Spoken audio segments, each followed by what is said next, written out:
Tingnan na rito. Meron ba? May pupot ba?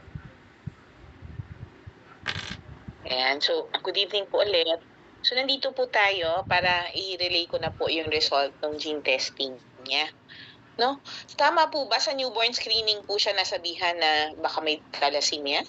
Opo, sa birth screening po siya. Doon po lumabas yung thalassemia. Oo, pero meron po ba siyang symptoms? Opo, pag ano po, bigla na lang po siyang nananamlay, humihina. Kung kunyari po, ayun, pag, may 3 times po kasi nangyari sa kanya. Yung una pong nangyari, kakagising lang niya.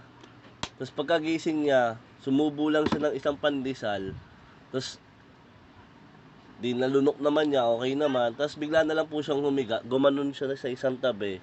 Then yun na po, bigla na lang siyang namutla, nag-iba yung kulay niya. Then nagtaka kami lahat ba't nagkaganon. Tapos nasabihan na rin po kasi ako dati ng pedya niya na may times na may mangyayari para siyang nalulobat na cellphone. Kailangan sa kanya kagad oxygen. Tapos yun nga po, oxygen, pagdating ng ospital wala naman siyang sakit. Pero yung hemoglobin niya po okay naman. Bumababa po, mababa po. Pero hindi po siya nasalina ng dugo. Sa awa po ng Diyos, hindi pa naman. Okay. So, sige po. Di ba, napag-aralan po natin na ang katawan natin ay made up of cells. O nga pala po, si mami po ba nandyan o wala? Wala po nasa abroad po siya Yun po. Diba yung katawan natin, composed of cells. And pag tinignan po yung mga selula na sobrang liliit, bawat bahagi po ng ating katawan, meron po yan. Depende po sa kung saan nakalagay, makikita yung itsura.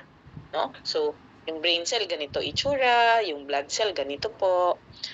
Yung liver cell, ganyan. At the same time, iba rin po yung kanilang function. No? Okay. Kasi po sa bawat cell, meron pong mga genetic material na nasa chromosomes. Ang tawag po doon genes, no? Na gumagawa ng mga protein. Yung protein po na yan ang nagsisilbing gasolina ng bawat selula. Siya yung nagbibigay ng function.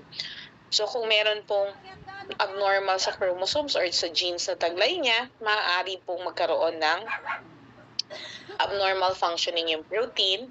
So, pwede pong mag-malfunction yung cell na makikita naman natin as pagkakasakit ng isang tao, no?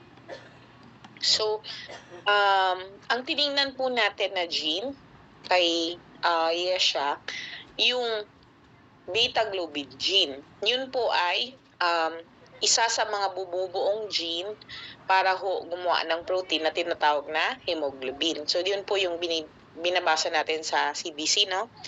Yung hemoglobin, yung pula ng dugo, no? So, ang chromosomes po, pares-pares po yan. Kaya yan pares-pares, yung isa sa pares mula sa nanay, yung isa sa pares mo naman mula sa tatay.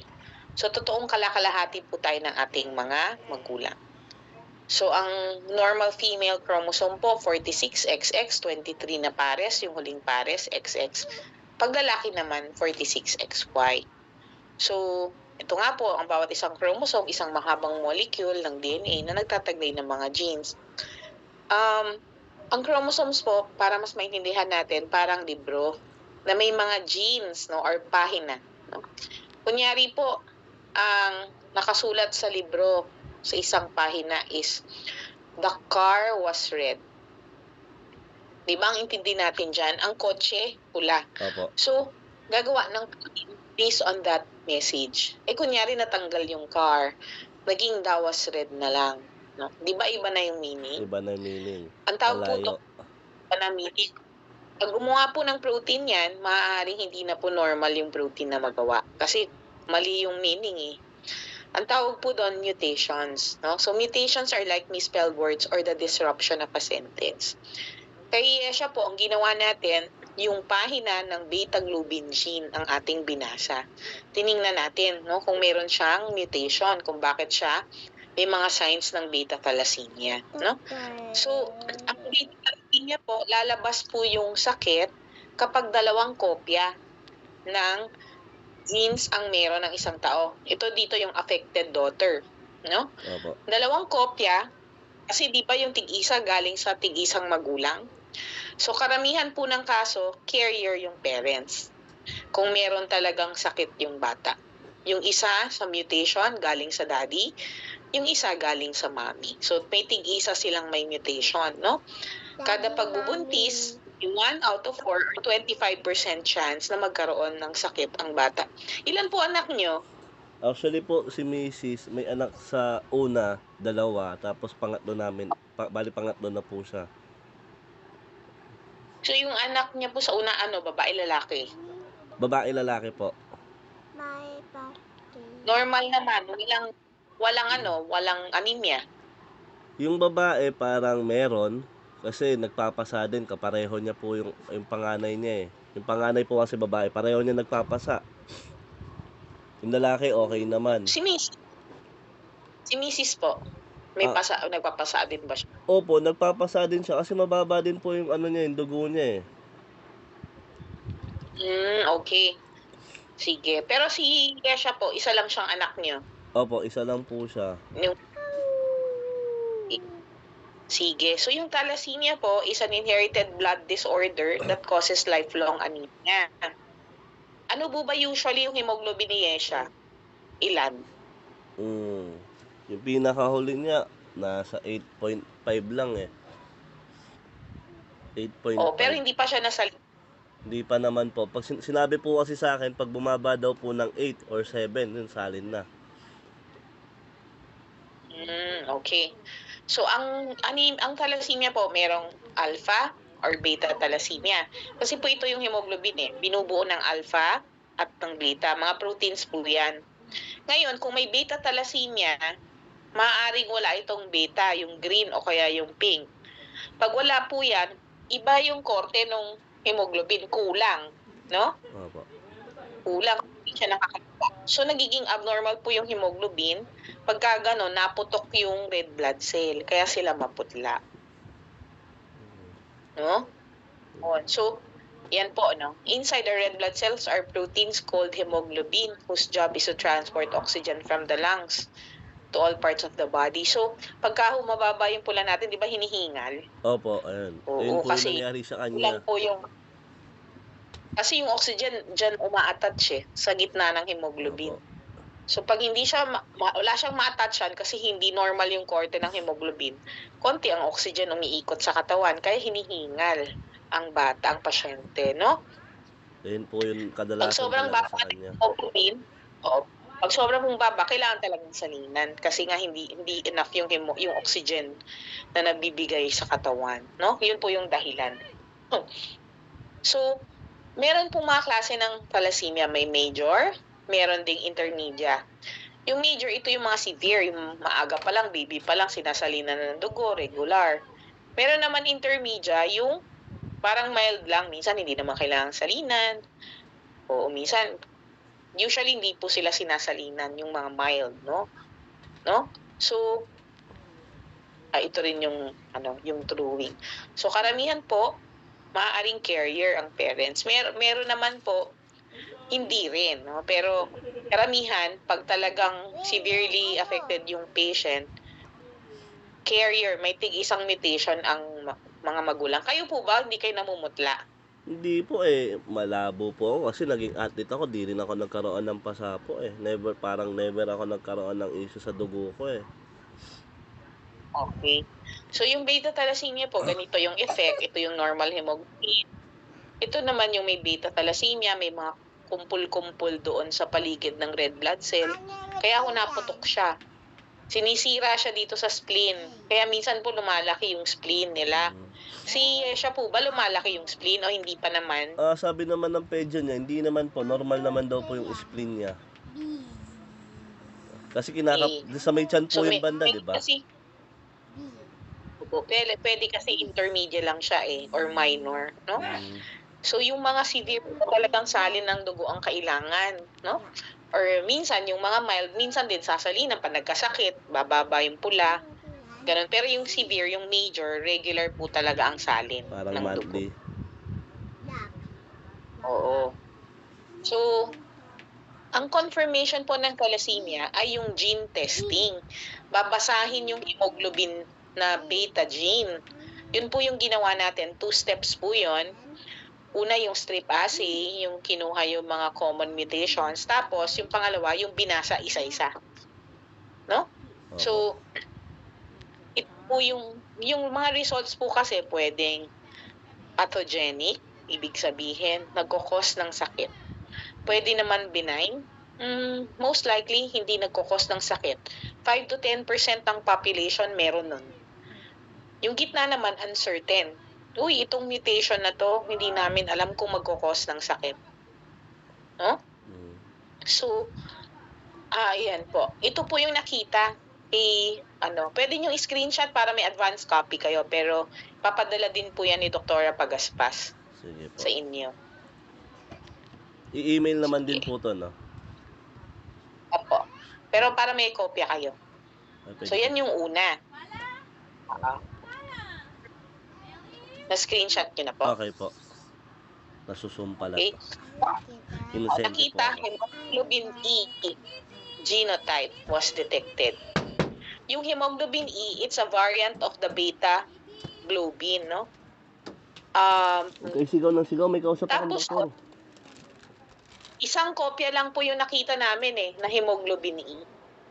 No, kaya binasa pa ulit, binasa isa-isa. Ito po yung nakita. Screenshot niyo po ulit. Bali, nagdalawang ano po pala. Nag 2 steps kami kasi isa lang po nakita nung una. Okay po, nice. Which is not enough to cause disease. Ngayon po, so yan, isusum ko po. Ayan. Nung binasa na isa-isa, nakakita ng 3 mutations. No? Yung codon 9 sa halip na T, naging C. Yung codon 79 sa halip na G, naging A. Yung codon 315, yung sa halip na G, naging C. Kung makikita nyo po, heterozygous ibig sabihin tigi isang kopya lang yun. So, may 3 po siyang mutation na tigi isang kopya lang. Kumbaga, At pag tiningnan nyo po, yung classification niya, yung codon 9 benign, yung codon 315 benign, likely benign. yung isa Parang in literature, sila usually nagkukos ng sakit. Sabi, no? Pero yung isa po, pathogenic. Pero isa lang, isang kopya lang. Pathogenic. Kaya, no? ayun po ba yung dahilan kung bakit siya nagkakasakit out of nowhere din po? Ayun po ba yung dahilan niya? Maaari po, ito po yun hemoglobin E, thalassemia. Yun po yung nakita sa kanya na pathogenic, hemoglobin E. Ito daw po isang structural hemoglobin variant that occurs in high frequencies in Asian countries. No? Okay. So beta hemoglobin variant daw po siya. Ngayon, kapag isang kopya lang siya, ganito po ang itsura. Heterozygous po siya, di ba? Si Yesha heterozygous, isang kopya lang. Opo. Ang mga red blood cell niya po daw ay normal, no? Yan. Hemoglobin is characterized by minimal morphological abnormalities and normal red blood cell. Tapos yung hemoglobin E, 25 to 30%, no? Parang usually, yung peripheral blood niya, normal. Na peripheral blood smear po ba si Yesha? Hindi pa po wala PBS pa yung ako tawag. idea Sige. Ngayon, pag homozygotes, pag dalawa daw, ito yung talagang sila, maputla. Yun, may hypochromic, microcytic red. Nakikita nyo po parang may target siya, para siyang may laman sa loob.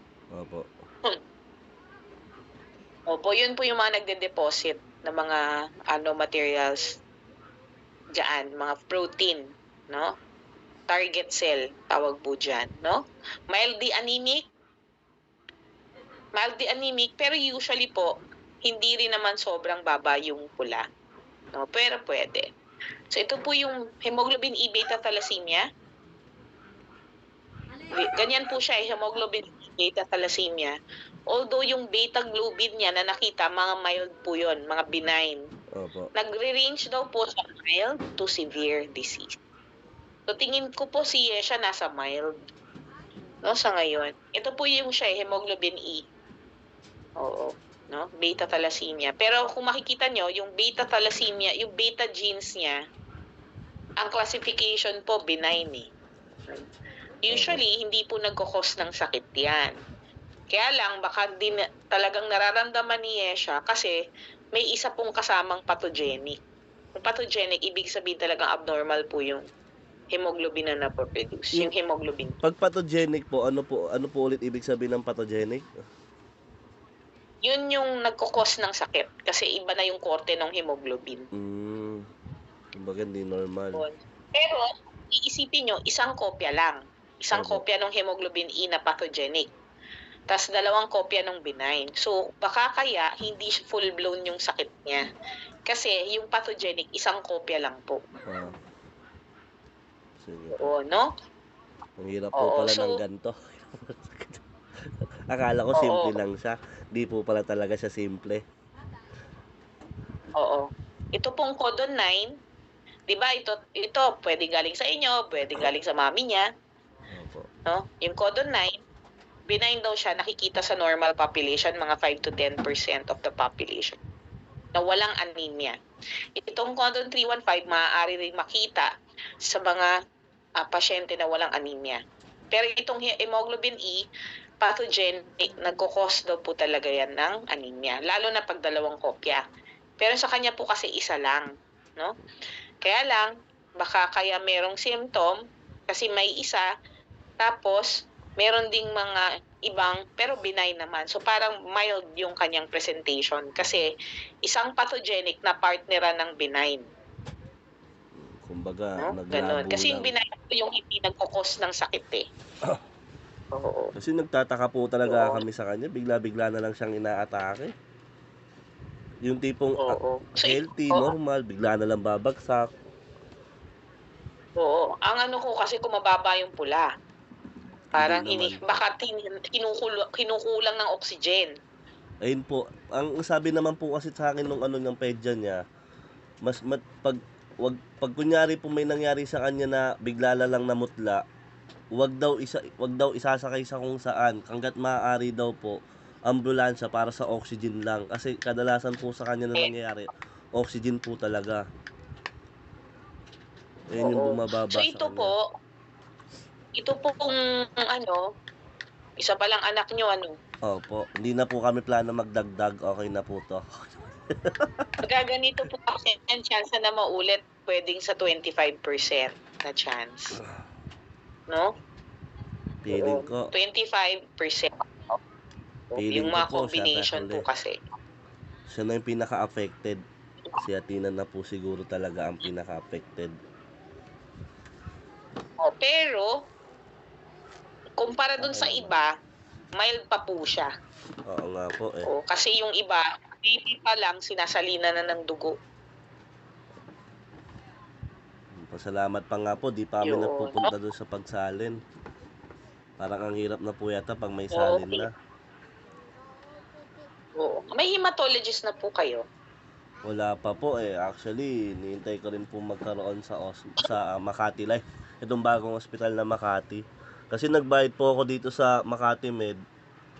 Nagkaroon naman, kaso ang hirap po ata kasi parang nakakaya din magtanong, kasi para siya nagmamadali, although bayad, kaso para siya nagmamadali pag nakikipag-usap. Kaya parang na-intimidate na lang din po kami magtanong, kaya mas may nagpipedya na lang kami. Hindi, ganito po, ipapakita nyo po yung stop share ko na po.